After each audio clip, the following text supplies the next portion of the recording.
मी छत्रपती संभाजीनगरच्या लेणी परिसरामध्ये आहे। या डोंगरावरती आहे, ज्या डोंगरावरती अख्खं तरुणाई उसळलेली आपल्याला पाहायला मिळते।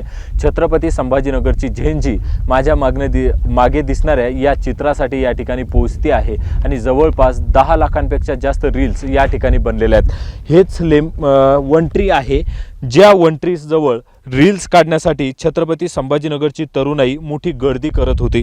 खरं तर लेणी परिसरामध्ये डोंगर आहे, त्या डोंगरावरती हा छोटासा तलाव आहे।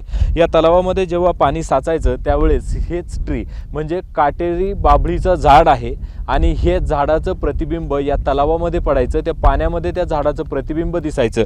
आणि ज्या ठिकाणी मी आता उभा आहे ना, या ठिकाणावरून जर आपण फोटो किंवा रील्स घेतली तर त्या झाडाचं प्रतिबिंब आपण स्वतः आणि झाड दिसायचं।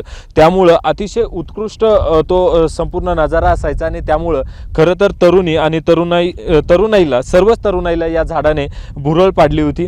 खरं तर हे झाड बाभळीचं काटेरी झाड आहे, मात्र त्याच्यावर प्रेम करणारी तरुणाई गुलाबाच्या झाडापेक्षा, गुलाबाच्या फुलापेक्षा जास्त प्रेम करते। त्याचं कारण मी तुम्हाला सांगितलंय की या ठिकाणचा असणारा नजारा आणि तरुणाईचं या झाडावर असलेलं प्रेम आपल्याला पाहायला मिळत होतं। हे झाड एका रात्रीत तोडण्यात आलं, कुणी तोडलं माहीत नाही, पण हे झाड जेव्हा तुटलं त्यानंतर तरुणाईमध्ये हा ट्रेंड झाला आणि संभाजीनगरची ही झेंजी या डोंगरावरती अवतरली। मोठा सागर तरुणाईचा या डोंगरावरती आपल्याला पाहायला मिळतोय। जवळपास 10 लाख रील्स पोस्ट या वंट्रीसाठी बनवण्यात आल्या, त्या ट्रेंडिंग होत आहेत आणि आम्ही दशक्रिया विधी देखील या वंट्रीचा करणार आहोत। 10व्या दिवशी म्हणजेच 10व्या दिवशी प्रत्येक तरुणाने एक झाड लावावं आणि ते या वंट्रीसाठी दशक्रिया असेल अशा भावना या तरुणाईच्या आपल्याला पाहायला मिळतात। खरं तर हे झाड तोडलं कोणी? हजारो झाडं, लाखो झाडं शहरात तोडतात।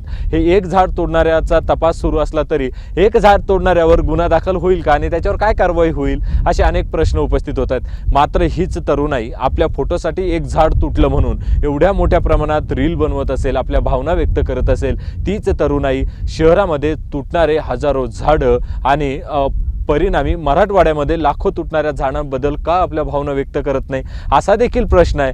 मात्र आता सध्या तरी ट्रेंड आहे, वंट्री फेमस आहे आणि त्या वंट्रीजवळ मी आलेलो आहे आणि याच वंट्रीसाठी या तरुणांचं काटेरी बाभळीच्या झाडावर ज्याला खरं तर काहीच किंमत दिल्या जात नाही, एक झाड म्हणून तर आहेच मात्र फोटोसाठी दिल्या जात नाही, ते या ठिकाणी मात्र गुलाबाच्या फुलापेक्षा आणि गुलाबाच्या झाडापेक्षा जास्त किंमत या तरुणाईमध्ये आपल्याला पाहायला मिळते। अविनाश कानडजे, न्यूज 18 मराठी, छत्रपती संभाजीनगर।